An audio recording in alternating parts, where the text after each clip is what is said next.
Hello students, welcome to DNS. मैं आपकी zoology tutor. आज हम लोग पढ़ेंगे एमसीक्यू क्वेश्चंस को यूनिट नंबर सेकंड के। ठीक है, तो अगर आप देखें यूनिट नंबर सेकंड के बारे में, तो यूनिट नंबर सेकंड जो था उसमें हम लोग साइटोस्केलेटन के बारे में पढ़े थे।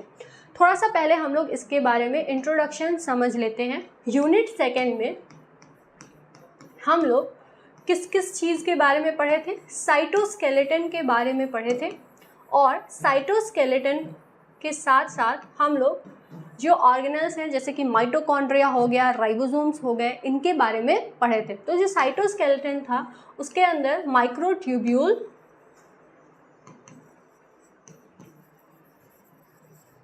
माइक्रोफिलामेंट और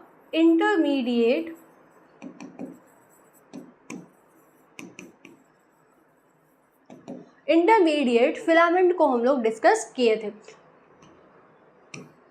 और उसके साथ साथ जो माइटोकॉन्ड्रिया है और राइबोसोम्स हैं उनके बारे में हम लोग पढ़े थे। तो इस जो लेक्चर है इसके अंदर हम लोग जो भी एमसीक्यू क्वेश्चंस यूनिट सेकंड से बन सकते हैं उनको डिस्कस करेंगे, और कुछ ऐसे क्वेश्चंस हैं जो कि प्रीवियस ईयर क्वेश्चन पेपर में कहीं किसी यूनिवर्सिटीज़ में पूछे गए हैं, तो वो भी इसमें डाले गए हैं। तो आई होप आपको ये जो लेक्चर है ये अच्छे से समझ में आएगा और ये आपके लिए हेल्पफुल होगा। तो चलिए स्टार्ट करते हैं। तो सबसे पहला जो क्वेश्चन है वो ये है कि cell lining of a lumen of fallopian tube is involved in ciliary action to the transport of egg from ovary to the uterus। और ये जो cytoskeleton structure responsible for this movement is, मतलब जो सेल लाइनिंग है किसकी? fallopian tube की, जो कि ciliary action को प्रोड्यूस करता है, जिसकी वजह से एग जो है वो ओवरी से जो रिलीज हो रहा है वो जो है यूट्रस तक जा रहा है। तो ये जो इसमें जो कौन सा साइटोस्केलेटन का एलिमेंट है या पार्ट है जो कि इन्वॉल्व होता है और इस प्रोसेस को कराता है, तो दैट इज माइक्रोट्यूब्यूल। तो जो माइक्रोट्यूब्यूल है वो इसका करेक्ट आंसर होगा।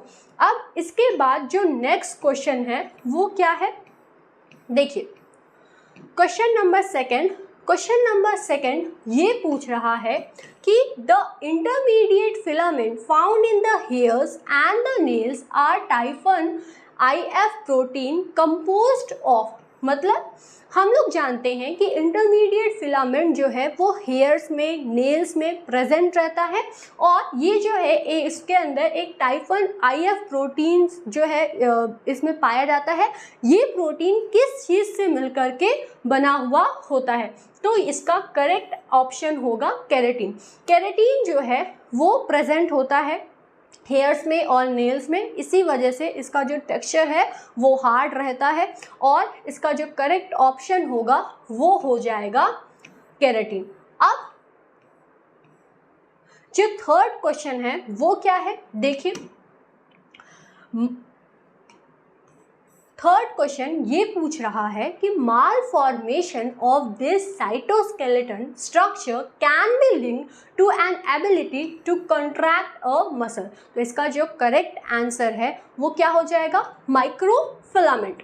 क्योंकि माइक्रोफिलामेंट अगर इसका जो माल फंक्शन हुआ, साइटोस्केलेटन का ये एक बहुत इंपॉर्टेंट स्ट्रक्चर है, अगर माइक्रोफिलामेंट में माल फंक्शनिंग आई तो ये जो मसल कंट्रैक्शन का काम है वो नहीं हो पाएगा, और इस वजह से माइक्रोफिलामेंट्स जो हैं वो बहुत ज़्यादा इम्पॉर्टेंट होते हैं। किस चीज़ के लिए?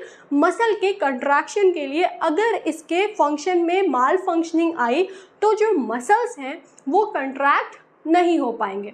अब इसके बाद जो नेक्स्ट क्वेश्चन है वो क्या है कि माइक्रोफिलामेंट्स जो हैं जिन्हें अभी हम लोग पढ़े कि ये मसल कंट्रैक्शन में बहुत ज़्यादा हेल्पफुल होते हैं, अगर इसकी माल फंक्शनिंग हुई तो जो मसल कंट्रैक्शन है वो नहीं हो पाएगा।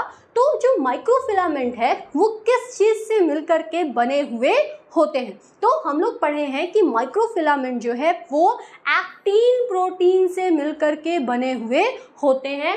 तो इसका जो करेक्ट आंसर होगा वो होगा option number D, that is actin protein.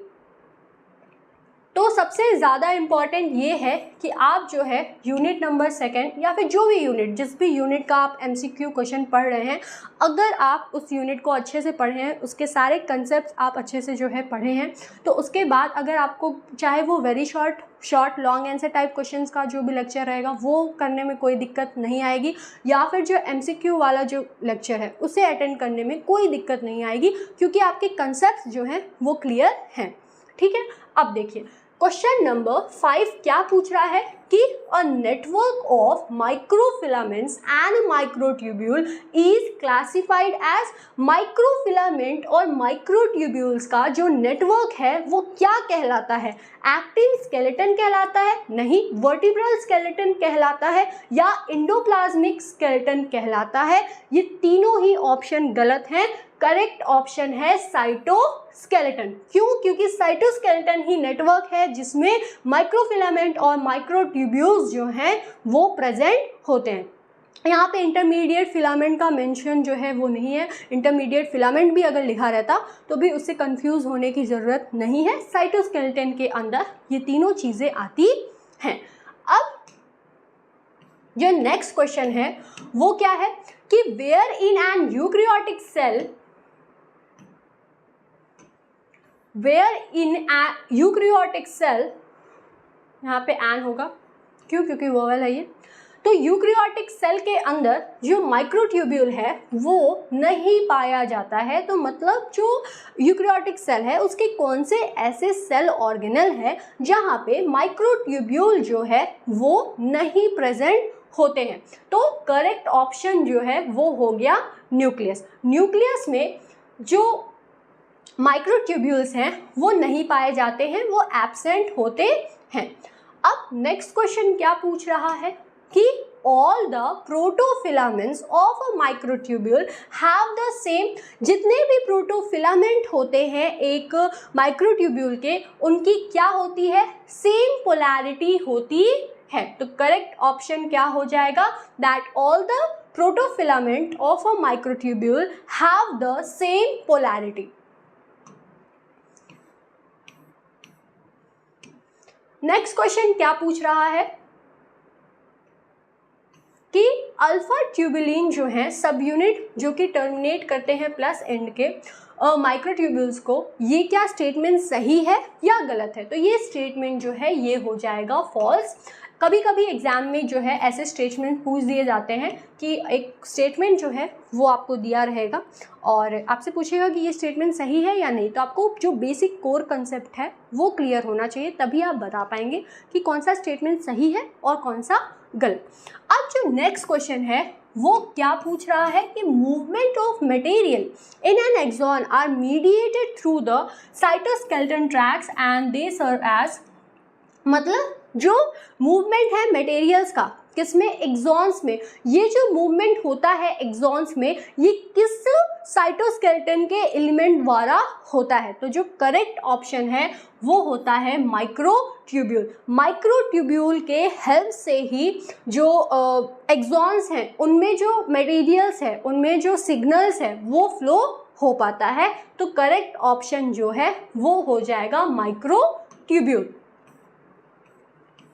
अब next question, all the protofilaments of a microtubule के पास क्या चीज सेम होगी? पीएच सेम नहीं होगा, फ्लोरेसेंस भी नहीं होगा, टॉर्क भी नहीं होगा। करेक्ट ऑप्शन क्या हो जाएगा? पोलैरिटी हो जाएगा।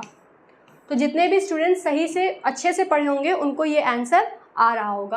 अब इनर मेम्ब्रेन जो है माइटोकॉन्ड्रिया का वो रिच होता है फॉस्फोलिपिड्स में। फॉस्फोलिपिड अगर आप देखें तो पूरा का पूरा प्लाज्मा मेम्ब्रेन ही रिच होता है फॉस्फोलिपिड से, क्योंकि फॉस्फोलिपिड से ही मिलकर के ये बने हुए होते हैं। और उसमें भी अगर आप देखें तो जो माइटोकॉन्ड्रिया होता है, सॉरी यहाँ पे जो, एक मिनट, अगर आप प्लाज्मा मेम्ब्रेन को देखें तो प्लाज्मा मेम्ब्रेन का जो स्ट्रक्चर होता है उसमें फॉस्फोलिपिड पाया जाता है और लिपिड का बाई लेयर इसमें प्रेजेंट होता है। और इसमें होगा क्या कि पोलर हेड होगा और नॉन पोलर टेल प्रेजेंट होंगे। तो ये पोलर हेड और ये नॉन पोलर टेल, ये हो गया बात किसका? प्लाज्मा मेम्ब्रेन का, जो कि सेल के आउटर मोस्ट पार्ट पर प्रेजेंट होगा। अभी क्या किस चीज़ का बात हो रहा है, अभी माइटोकॉन्ड्रिया का बात हो रहा है। माइटोकॉन्ड्रिया जो कि सेल ऑर्गेनल है, एटीपी को प्रोड्यूस करता है, इस वजह से power house of the cell कहलाता है। जिसका जो इनर मेम्ब्रेन है, इसके पास दो मेम्ब्रेन होता है ना माइटोकॉन्ड्रिया के पास, एक इनर मेम्ब्रेन और एक आउटर मेम्ब्रेन। तो जो माइटोकॉन्ड्रिया का इनर मेम्ब्रेन है वो फॉस्फोलिपिड्स जो है उनमें प्रेजेंट रहता है। तो कौन सा फॉस्फोलिपिड जो है इसमें रिच अमाउंट में प्रेजेंट रहता है, दैट इज कार्डियोलिपिन। ठीक है, तो इसका जो करेक्ट ऑप्शन है वो हो जाएगा कार्डियोलिपिन। नेक्स्ट क्वेश्चन क्या है कि एम्प्टी डीएनए इज, सबसे पहले ये समझने की जरूरत है कि एम्प्टी डीएनए है क्या। एम्प्टी डीएनए मतलब होता है माइटोकॉन्ड्रियल डीएनए। तो डीएनए जो है, अगर आप माइटोकॉन्ड्रिया को देखें तो माइटोकॉन्ड्रिया एक ऐसा सेल ऑर्गेनल है जिसके पास डीएनए प्रेजेंट होता है और इसी को कहते हैं mitochondrial DNA. Most of the जो डीएनए है वो न्यूक्लियस के अंदर प्रेजेंट होता है, लेकिन दो ऐसे ऑर्गेनल्स हैं जहाँ पे डीएनए प्रेजेंट होता है। एक जो है अगर आप एनिमल्स में देखें तो एनिमल्स में जो है और जितने भी ह्यूमंस हैं उनमें क्या होता है कि जो माइटोकॉन्ड्रिया है वहाँ पे भी डीएनए प्रेजेंट होता है। इसका अमाउंट बहुत कम होता है, लेकिन ये डीएनए माइटोकॉन्ड्रिया के अंदर प्रेजेंट होता है, इस वजह से इसे माइटोकॉन्ड्रियल डीएनए कहते हैं। और दूसरा जो सेल ऑर्गेनल है वो होता है क्लोरोप्लास्ट। क्लोरोप्लास्ट एनिमल्स में नहीं प्रेजेंट होगा, ह्यूमंस में नहीं प्रेजेंट होता है। ये फोटोसिंथेसिस कराने में हेल्पफुल होता है, ये प्लांट्स में प्रेजेंट होता है। तो क्लोरोप्लास्ट भी एक ऐसा सेल ऑर्गेनल है जहाँ पे डीएनए जो है वो प्रेजेंट होता है अदर देन न्यूक्लियस।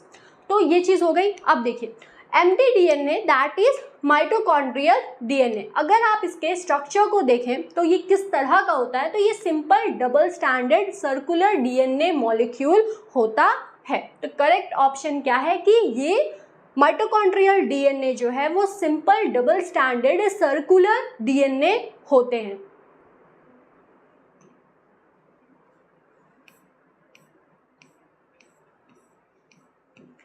अब नेक्स्ट क्वेश्चन क्या पूछ रहा है, नेक्स्ट क्वेश्चन ये पूछ रहा है कि this is not a function of mitochondria. कौन सा ऐसा फंक्शन है जो कि माइटोकॉन्ड्रिया का नहीं जो है, ये इनमें से कौन सा ऐसा काम है जो कि माइटोकॉन्ड्रिया जो है उसे नहीं करता है। तो जो करेक्ट ऑप्शन है वो है glycolysis and the associated ATP production. अगर आप रेस्पिरेशन को देखें तो रेस्पिरेशन में जो है ग्लाइकोलाइसिस होती है। ठीक है, तो ग्लाइकोलाइसिस जो है वो साइटोप्लाज्म के अंदर होता है। उसके बाद क्रेब्स साइकिल होता है जो कि माइटोकॉन्ड्रिया में होगा। तो जो ग्लाइकोलाइसिस है और उसके एसोसिएटेड जो एटीपी प्रोडक्शन है वो कहाँ पे होता है, वो साइटोसॉल के अंदर होता है, साइटोप्लाज्म के अंदर होता है। और ये एक ऐसा काम है जो कि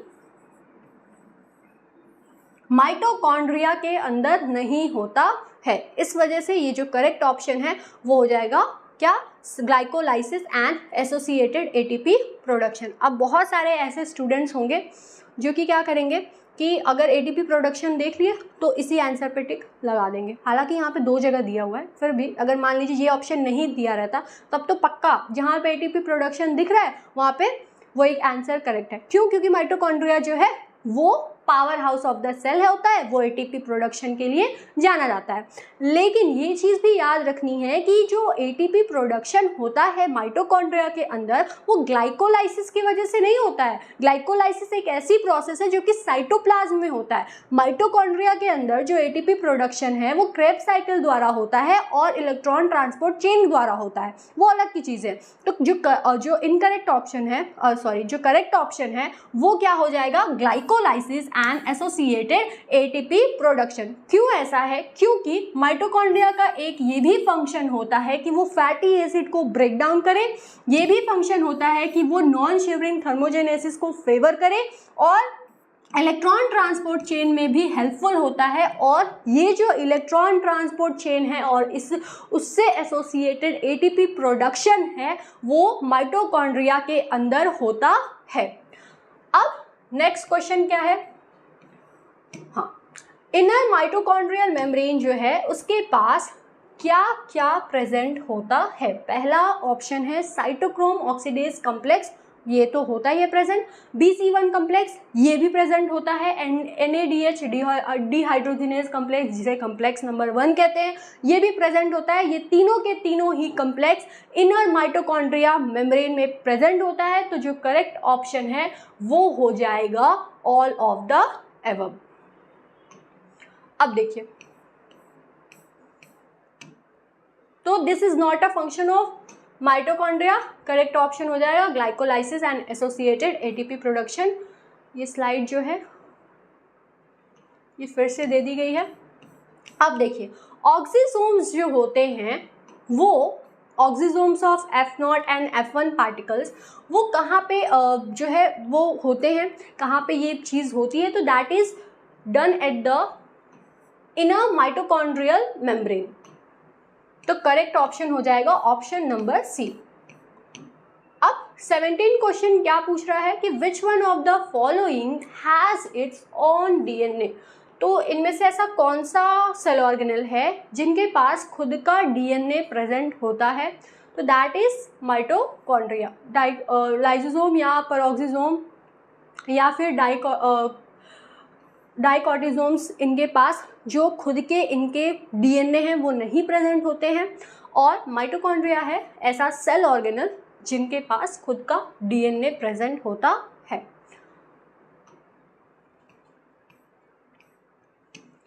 next question, pick the odd one out in the context of their surrounding membrane system. तो इसमें से जो ऑड वन है उसको हमें रिमूव करना है। तो इसमें जो अगर आप देखें तो न्यूक्लियस जो है, क्लोरोप्लास्ट जो है, और न्यूक्लियस और माइटोकॉन्ड्रिया, इन तीनों का ही जो मेम्ब्रेनस सिस्टम है वो बहुत ज़्यादा कम्प्लेक्स होता है। और chloroplast, mitochondria double membranous system होते हैं। इन तीनों में अगर आप देखें तो इनके तीनों ही के पास ही जो न्यूक्लियर मटेरियल है जो जेनेटिक मटेरियल है DNA, वो प्रेजेंट होता है। और इसमें जो ऑड वन है वो है इंडोप्लाज्मिक रेक्टिक्यूलम। अब 19th क्वेश्चन जो है वो क्या पूछ रहा है, pick the odd one out. तो इसमें से जो ऑड है वो है माइटोसोम्स। इसके बाद last question, DNA is not present in, DNA नहीं प्रेजेंट होता है। तो क्लोरोप्लास्ट में DNA प्रेजेंट होता है, न्यूक्लियस में भी प्रेजेंट होता है और माइटोकॉन्ड्रिया में भी प्रेजेंट होता है। तो राइबोसोम्स करेक्ट आंसर हो जाएगा। राइबोसोम्स जो कि प्रोटीन फैक्ट्री कहलाती हैं, इनमें DNA नहीं प्रेजेंट होता है। बाद बाकी जो क्लोरोप्लास्ट और माइटोकॉन्ड्रिया है उनमें DNA प्रेजेंट होता है। जो DNA जो कि न्यूक्लियस में पाया जाता है उसे न्यूक्लियर DNA कहते हैं। और maximum amount of the DNA cell के अंदर वो न्यूक्लियरी DNA होता है। बहुत कम अमाउंट ऑफ DNA जो है वो माइटोकॉन्ड्रिया में प्रेजेंट होता है और प्लांट्स के केस में क्लोरोप्लास्ट में प्रेजेंट होता है। लेकिन माइटोकॉन्ड्रिया और क्लोरोप्लास्ट में DNA प्रेजेंट होता है, इसी वजह से ये साइटोप्लाज्मिक इनहेरिटेंस करा सकते हैं। ठीक है, तो ये एक जेनेटिक्स का टर्म है। जेनेटिक्स जब आप पढ़ेंगे तो आप उसमें जान जाएंगे। अभी के लिए इतना जानते रहिए कि DNA जो है वो क्लोरोप्लास्ट, न्यूक्लियस और माइटोकॉन्ड्रिया में प्रेजेंट होता है। एट